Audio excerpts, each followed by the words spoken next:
so I meant to tell him that. But I do have to tell you something that is not very flattering about me, and some of my team knew this, is one time I was on a plane years ago, and there was a man sitting next to me, and he said, where are you from? And I said, Tampa, Florida. And he just elbows me, he says, well, congratulations on the Stanley Cup. And I said, what's the Stanley Cup? And this is a bad place to say that, right? And I said, he said, it's the championship of ice hockey. And I went, Tampa has an ice hockey team? And but you have to understand, Tampa's kind of balmy. I mean, whoever thought they had an ice hockey team? So I thought I was going to be hot stuff. So I was coming to Canada, and I said, guess what Tampa won? The Stanley Cup.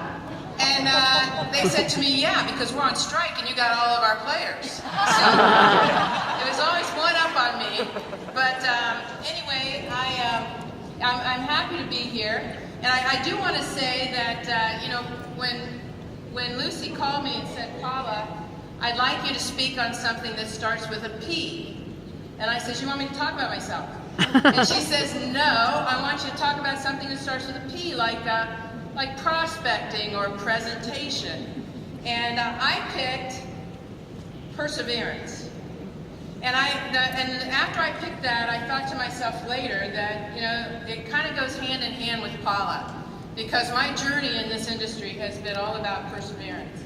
But I want to also tell you that, you know, I'm a big believer that, you know, there's a lot of very learned, broke people in network marketing.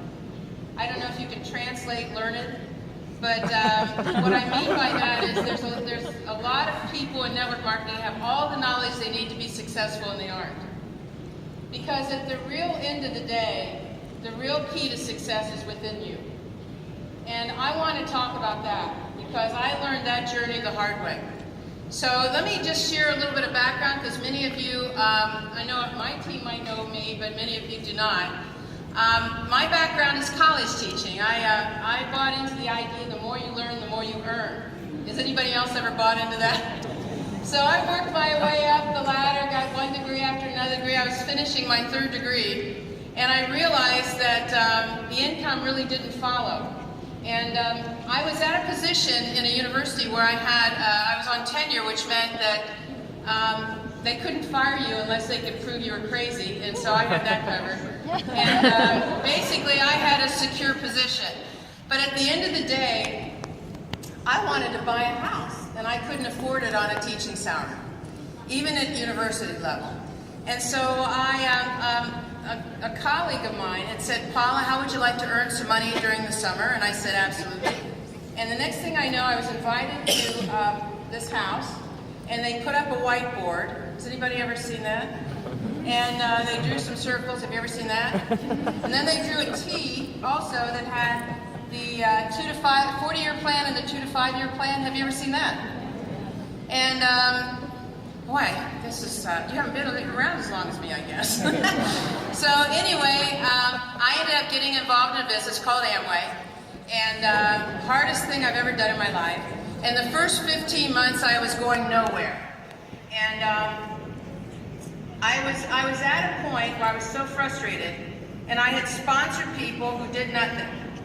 Plus I had dealt with a great deal of frustration, where you would invite people to come and see the business, and maybe 1/3 of those you invited showed up.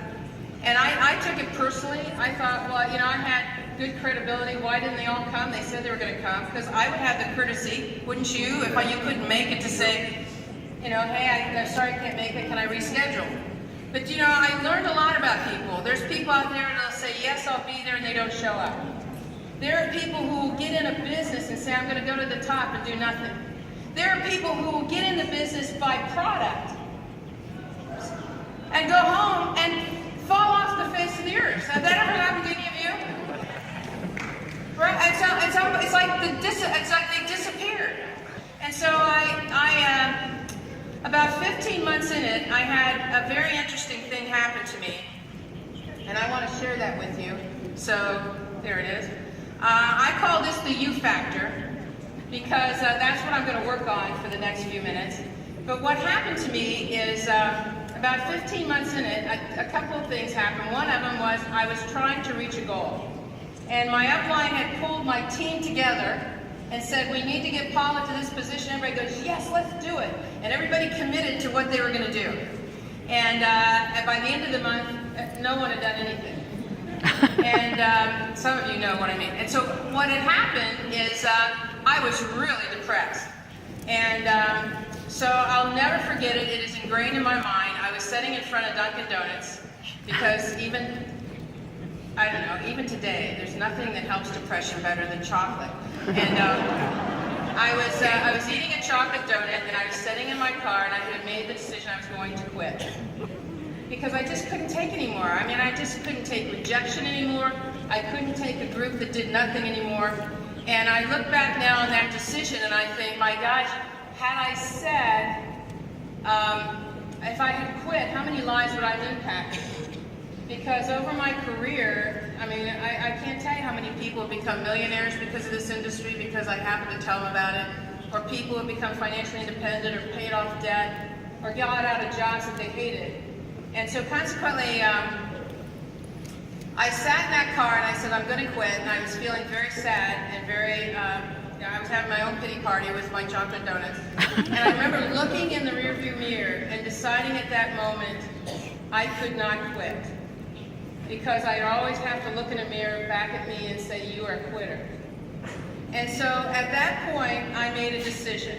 And I want to talk to you about that for just a second, because I can remember hearing Robert Schuller say on a program, on one of his church programs, he said that the greatest cause of depression is indecision.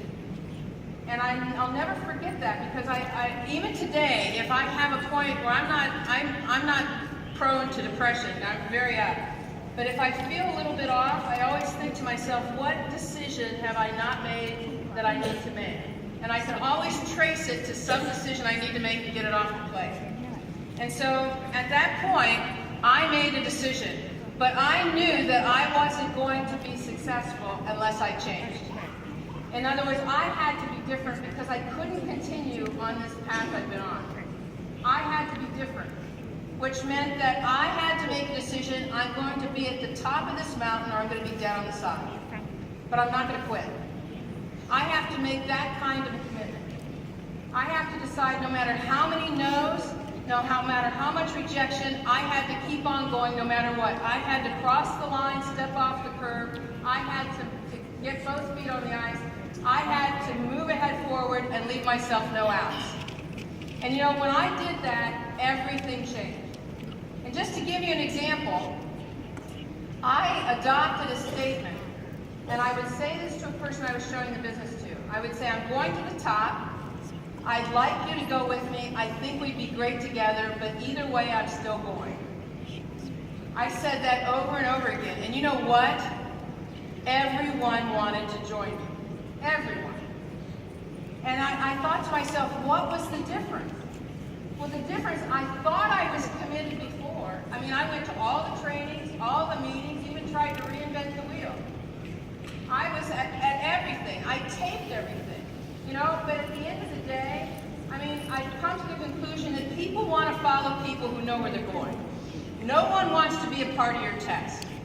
So you need to make a decision, and when you make a decision and you leave no outs, you will come across so committed that people will pick up that energy, they'll pick up that unspoken vibration that you will emit from your body, and they will make a decision to go with you or not go with you. But at the end of the day, I thought I was committed, but it wasn't until I made a decision and left myself no out that I really made a difference in this business.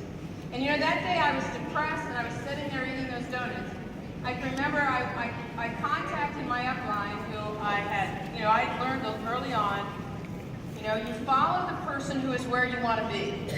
And I had picked him out because he was already a diamond going on to double diamond in Amway, and he was the one I wanted to be like.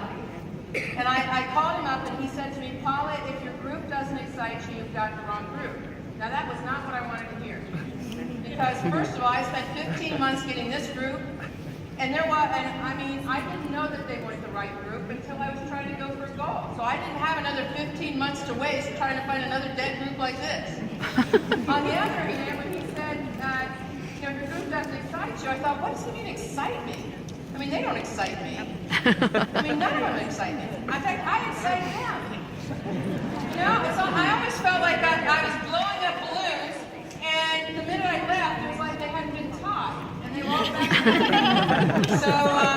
But once I made the decision, then I had to dedicate myself to that decision. And by dedicate, I mean totally commit. Jim Rohn used to say that one of the biggest causes of low self-esteem is not living up to your own expectations. Think about that again. What are your own expectations about yourself? Because every time you don't live up to those, you take a little piece of your own self-esteem. Every commitment that you make that you're going to do this or that, and you don't do it, I don't care if it's an exercise program, an eating program, or building a business like this, you lose a little bit of your self-esteem until the point you have none left. But I mean, when you dedicate yourself, you're going to learn some incredible words. I learned some incredible words that I didn't learn in school. Words like perseverance, words like courage. I didn't even know what courage really meant because I had never experienced it for myself. Commitment. I mean, these are things you should be learning in school because it would change your life. They always say, what is it, 80% of what we learn in school is the, reading, writing, when it's the 20% that had to do with participating on sports teams where you learned about attitude. I didn't even know what attitude was, except my mother said I had a bad one periodically. So the point of it was I didn't realize how important these things were, and I started reading self-improvement books and personal development books, and I became the person I am today. But when you dedicate, you got to commit yourself to what you're going to do every single day in this business. You've got to put blinders on, and you got to decide, I'm going for this. I don't care who stands in my way. I actually would put an imaginary set of armor on me. And I'd say, okay, I got this armor on. It doesn't matter if they send bullets at me or arrows at me or even something as terrible as a no at me. It's not going to fall. I'm not going to falter because they can't get to the real me. And I used to imagine that. I started to take on a persona like I was the president of the Chase Manhattan Bank. How would they look? How would they dress? How would they shake hands? How would they show the confidence they needed to convince people to become involved in the business? So I would start to imagine and visualize these things so they could be a part of it. And then the other thing I learned was courage. When I dedicated myself, I learned courage because I know you're going to get a lot of rejection. And it hurts. It hurts. And there's going to be people that come in your business and they quit. People more talented than you are going to quit. When I got in network marketing, my sponsor quit 2 weeks after I got involved. And his sponsor quit within the next 2 to 4 months. And then the third sponsor, and I want you to understand something about what I'm telling you. I had every excuse to quit. My sponsor quit, and his sponsor quit. But what did I do? I made a decision, if it is to be, it's up to me. Which meant that I was going to continue to go up line until I could find somebody who was going to help me and teach me this business. So I went to the third person up. He was a professor at our university. He was so arrogant, I knew I couldn't deal with him. So I went to the next person up, 4 people up. This guy was an insurance salesman. Now, I know they didn't, I don't think they diagnosed ADD back then, but he had it, okay? He could not focus on anything. So I finally went to the 5th person up, 5 people up to get to help. And I mean, this person I love. And we were about as opposite as could be. His name was Harold Miller. When I wrote a book and I dedicated it to him, that's how much I loved him. But Harold Miller worked 25 years at Goodyear Tire and Rubber.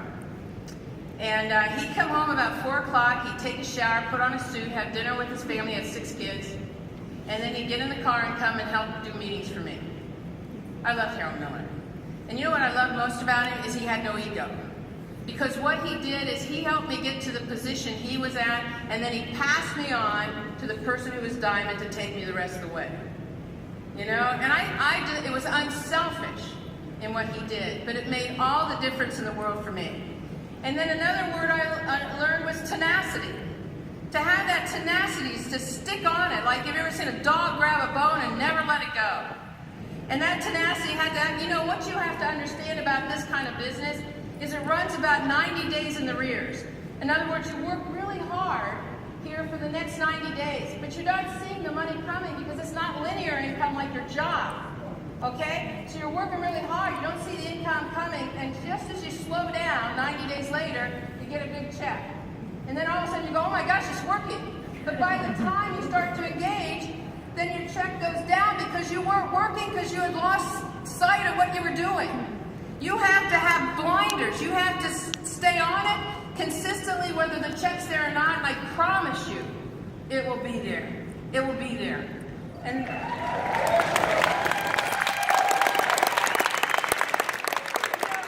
I also want to give you another tip.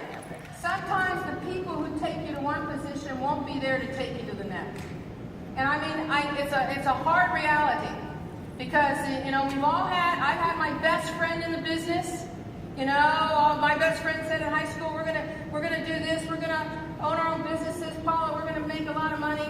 And then when I shared them my network marketing business, they got involved in wine the whole time. And then they quit.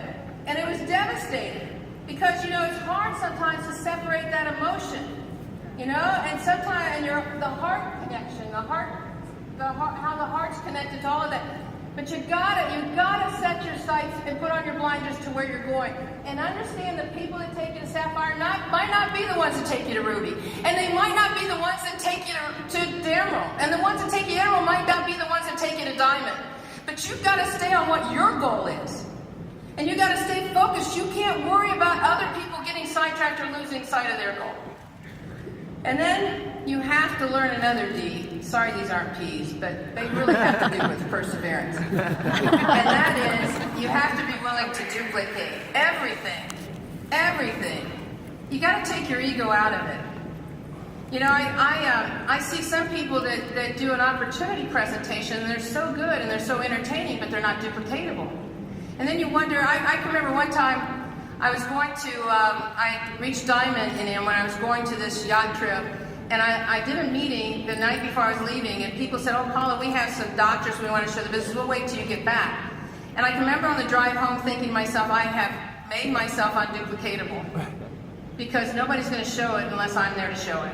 And I learned a long time ago that success is not how many times you're on the stage, it's how many times your people are on the stage.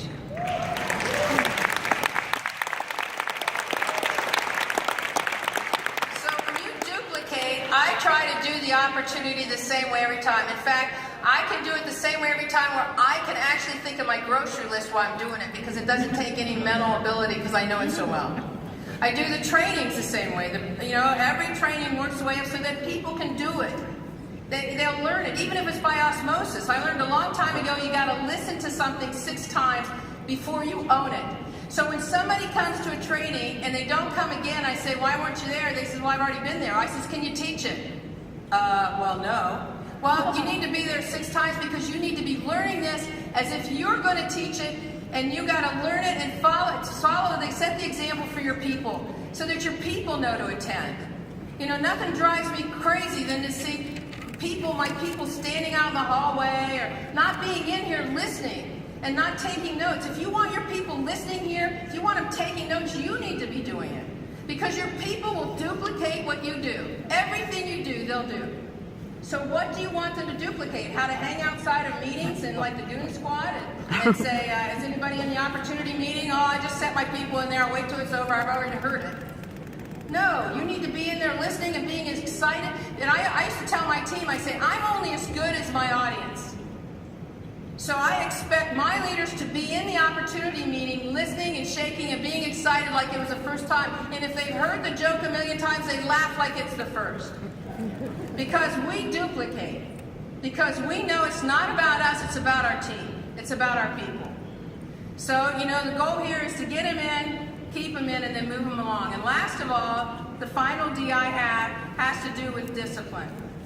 And, somebody said what would be the most important word in your whole career, I'd probably say discipline. Because it is staying on purpose every single day. I would pick up the phone and make those. I made a decision how many calls I was going to make every day. I'd make those calls. It didn't matter if it was snowing, if it was raining, if I had the flu. It didn't matter. If no one was watching, I made the calls. Because I made the commitment to myself, I was going to make so many calls a day, and I wanted to keep that promise for my own personal self-esteem. And so I would make the calls every single day that I needed to make. One of the things that I will tell you is there's going to be dream stealers out there that will try to distract you. Some of them will be your best friends. They'll say, Paula, do you have to do it again tonight? Do you have to do another meeting? Can't we go out to dinner? Can't we do this? Can't we do that? Well, I'm going to tell you, I'll tell you this. There will come a time when you're on one of these cruises or one of these trips, it will be hard for you to remember all the names of the people that said no to you. And I will tell you, I will promise you this, when you get to a certain level in this business and you're making the money, you can go to dinner any day of the week. You can go and you can take them and jump in a plane and go to dinner in another city if you want.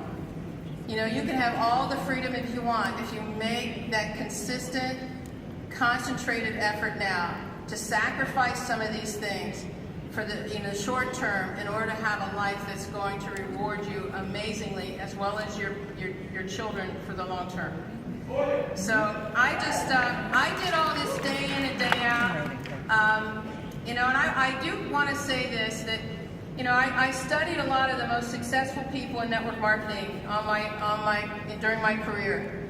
And I can tell you this, the people making the money are experts at these two things, recruiting and promoting. Some of them aren't the best trainers. Some of them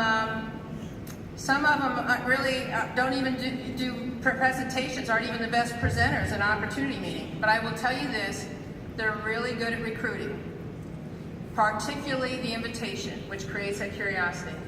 I used to spend so much time taping people. I would go up to some of the top leaders and say, what's your favorite invitation phrase? Well, and I record them and I transcribe them. I used to stick my tape recorder, which could now be my phone, I used to stick it in a crowd when the person who was where I wanted to be was in that crowd. I would put it in there. Maybe they were only discussing where to go to dinner, but I feel one sentence can change your life. When my mentor said, Paula, if your group doesn't excite you, you have the wrong group, that changed my life. Another thing that's key is promoting. They're unbelievable promoting because they know from a non-ego standpoint that not everybody is going to be excited by what they have to say. I don't know if this ever happened to you, but you could tell somebody how to build the business, and then they can go to a meeting and hear somebody say the exact words, and they'll come and tell you, guess what I learned today? And you had been telling them all along. But I understand that. I take my ego out of the way and say, hey, as long as they hear it, they might be sitting in an audience like some of you today, and a light bulb went off because somebody said something who was getting an award. That's happened to me many times. So I promote, because I want them to be there and hear it. I don't care who they hear it from, just hear it. But one last thing as I was at Dunkin' Donuts, I do want to say this to you. I went to every training those first 15 months, trying every way I could to find, it's like I wanted an owner's manual to how to build this business. And I went to all these trainings and I kept taking notes and I still wasn't successful. And I was very learned, but I wasn't successful. And all of that time that I was searching for the answers on how to build it, all the time the secret was within me. And I never thought to look there. So I want to tell you, one of those phrases I adopted was, if it is to be, it's up to me. I plastered it all over my office, and it made all the difference in the world, because once I realized what I needed was within me, I knew I could accomplish anything. So I want to leave you with the fact, the secret to your success, everything you need to be successful is within you. You just need to believe in you. It's easy to believe in this company.